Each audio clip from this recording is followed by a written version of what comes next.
Assalamualaikum warahmatullahi wabarakatuh. Salam sejahtera buat kita semua. Semoga kita selalu dalam lindungan dan limpahan rahmatnya. Pada kesempatan kali ini saya akan sharing ya mengenai bagaimana membesar wadah kita, keilmuan kita. Nah, karena suatu ilmu itu supaya bisa masuk ke dalam diri kita harus mempadah. Nah, kalau wadahnya terlalu kecil atau nggak kuat, kita perlu untuk diperbesar, lebih dikuatkan ya, supaya seimbangnya sama wadahnya itu. Nah, seperti itu. Nah, seperti kita ya, sebuah rumah yang kosong penuh dengan barang-barang rongsok atau yang kurang bagus yang sudah tidak kita gunakan atau kita pakai. Nah, itu juga kalau terlalu penuh nanti diisi barang lagi juga udah nggak bisa karena terlalu penuh. Nah, makanya supaya bisa nanti diisi barang yang bagus, nah harus dibersihkan dulu. Nah, begitupun di dalam diri kita ya. Hati pikiran kita itu harus dibersihkan dulu supaya suatu ilmu itu akan mudah masuk ke dalam diri kita, ya, ke dalam pikiran kita, ke dalam rasa kita, ke dalam hati kita. Itu harus dibersihkan dulu. Dengan apa cara membersihkannya? Ya, yaitu tadi dari pikiran kita, hati kita, rasa kita, dari hal-hal yang negatif atau hal-hal yang kurang bagus itu digantilah, dihapuslah. Seperti HP perlu merestart atau merefresh ya isinya. Jadi file-file yang kurang berguna itu harus dihapus dulu supaya kerjanya lebih cepat. Nah, HP kan seperti itu ya. Nah, jadi begitupun sama kayak di pikiran kita. Nah, kalau kita dari semenjak kita bayi ya sampai usia sampai saat ini ya, usia berapapun ya kita. Nah, itu kan mungkin ada banyak kesalahan atau dosa yang menempel di diri kita. Baik itu yang disengaja ataupun tidak ya. Nah, itu juga perlu dibersihkan. Dengan apa dibersihkannya? Yaitu dengan kita banyak-banyak beristighfar, memohon ampun kepada Tuhan, kepada Allah ya. Kita harus memohon ampun kepada Tuhan. Nah, dengan banyak-banyak beristighfar, nah, itu akan membersihkan diri kita. Nah, yang kedua, kita perlu untuk niat, harus diniatin. Setelah kita banyak beristighfar untuk membersihkan hati dan pikiran kita, rasa kita dari noda dan dosa. Nah, terus diniatin, kita niatnya apa, tujuannya apa? Oh, saya ingin lulus ujian dengan nilai yang bagus, atau saya ingin nanti bisa menyelesaikan ujian apa dengan bisa masuk ke perguruan tinggi mana bagi yang kuliah ya, mau kuliah ya. Nah, atau mungkin kita bisa dipakai untuk kita mempelajari hal-hal yang ilmu yang itu fisik, terlihat secara fisik, dan yang non fisik ya, itu kita bisa ya. Jadi harus dibersihkan dulu. Setelah dibersihkan itu kita diniatkan, ya Allah, saya ingin memperbesar wadah keilmuan saya supaya cepat masuk ke dalam diri kita. Nah, itu harus diniati ya, segala sesuatu itu perlu diniati. Nah, yang ketiga itu dengan berpuasa atau dengan laku. Nah, itu tujuan puasa itu untuk mendorong supaya sesuatu yang di luar diri kita itu cepat masuk, meresap ke dalam diri kita, itu dengan berpuasa ya, yaitu dengan berpuasa mutih. Biasanya untuk kita menyerap suatu ilmu atau mempelajari suatu ilmu tertentu itu dengan berpuasa mutih. Berpuasa mutih ini bermacam-macam. Ada puasa mutih 3 hari, ada yang 7 hari, ada yang 21 hari. Nah, tergantung ini ke diri kita, keinginan diri kita, kemampuannya ataupun tujuan kita. Biasanya kalau tujuan kita itu semakin besar, maka puasanya juga akan semakin berat, dan juga rentang waktunya yang dilakukan itu akan semakin lama juga. Nah, seperti itu ya. Tapi kalau puasa sih biasanya 3 hari ya, 3 hari atau ya 7 hari gitu ya. Nah, nanti di hari yang ketujuhnya itu kita perlu ngebleng atau pati geni, tidak tidur, karena dengan tidak tidur itu pikiran kita itu akan semakin cerdas. Nah, kita itu tubuh kita itu panas ya, ibarat gelas itu panas, mengosongkan. Jadi apa nanti yang ada di sekitarnya itu akan terserap. Seperti itu. Jadi suatu ilmu akan cepat masuk kalau kita nggak tidur. Akan semakin cerdas, maka suatu ilmu itu akan mudah terserap ke dalam diri kita. Ya, di hari terakhirnya, hari ketiganya atau hari ketujuhnya, nah kita dengan ngebleng atau pati geni ya. Ini kalau nenek moyang kita dulu ya, seperti itu ya.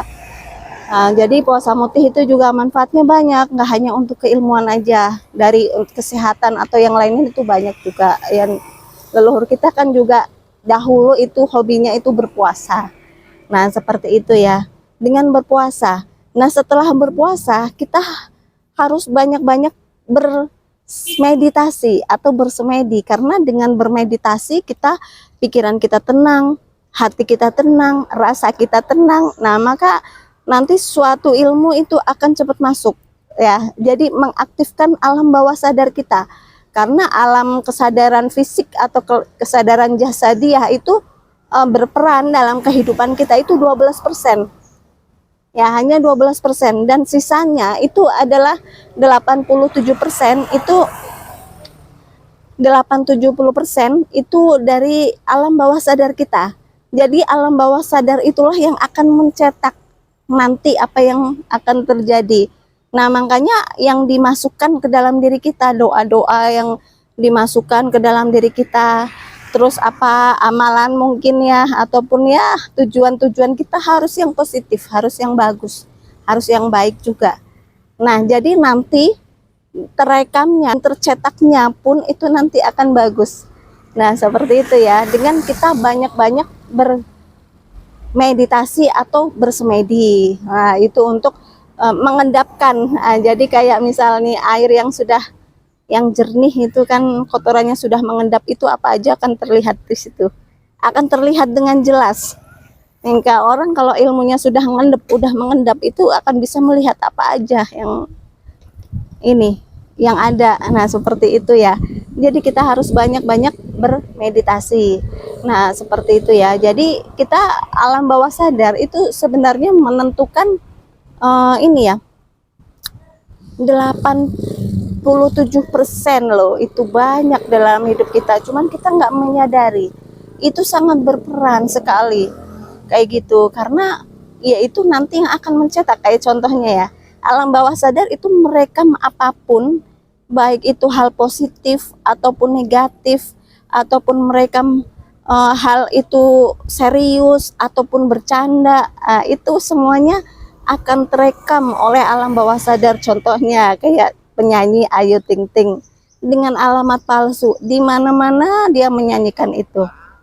Ya, di mana-mana dia manggung di sini dia nyanyi itu, manggung di sana nyanyi ini, yang dinyanyikan itu sama. Ya, itu contohnya. Ayu Ting Ting ya. Jadi di mana-mana terus dia nyanyi seperti itu ya, alamat palsu. Ya kan. Nah, Ayu Ting Ting itu kan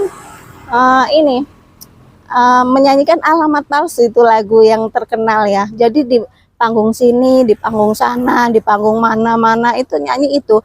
Jadi itu sesuatu yang diulang-ulang terus ya, diucapkan itu nanti dengan pikiran kita, dengan penuh penghayatan, dengan penuh rasa, dengan kita menyanyikan sesuatu kayak Ayu Ting Ting itu, nanti itulah yang tercetak. Nah, Ayu Ting Ting pun punya suami juga palsu juga gitu kan. Kayak cuma nikah sebentar terus cerai, ya itu karena di mana-mana itu menyanyikan itu nanti akan berubah menjadi suatu mantra. Kalau suatu kalimat diucapkan secara terus-menerus dengan penuh penghayatan, dengan perasaan, dengan hati yang dalam, itu akan berubah menjadi mantra, dan itu nanti yang akan terjadi. Nah, kayak contoh itu siapa? Iis Dahlia atau siapa tuh penyanyi yang menyanyikan gelas-gelas kaca, terus pulangkan aku ke orang tuaku, pulangkan saja gitu kan aku ke orang tuaku. Di mana-mana nyanyi itu. Ya, dia rumah tangganya nggak pernah langgeng karena ya yang dinyanyikan itu. Jadi nanti itu masuk menyanyikan dengan sesuatu penuh perasaan, penuh penghayatan, ya kan? Dengan rasa yang dalam, itu akan berubah menjadi mantra. Dan itu nantinya akan terjadi seperti itu. Makanya dia ya rumah tangga nggak pernah lama, karena nyanyinya ya itu. Jadi keinginannya ya itu. Jadi itu akan sangat berpengaruh ya dalam kehidupan kita. Makanya kalau kita nyanyi sesuatu, kita suka nih sama lagu, kita jangan suka lagu yang sedih-sedih lah. Nanti kehidupan kita akan sedih juga gitu.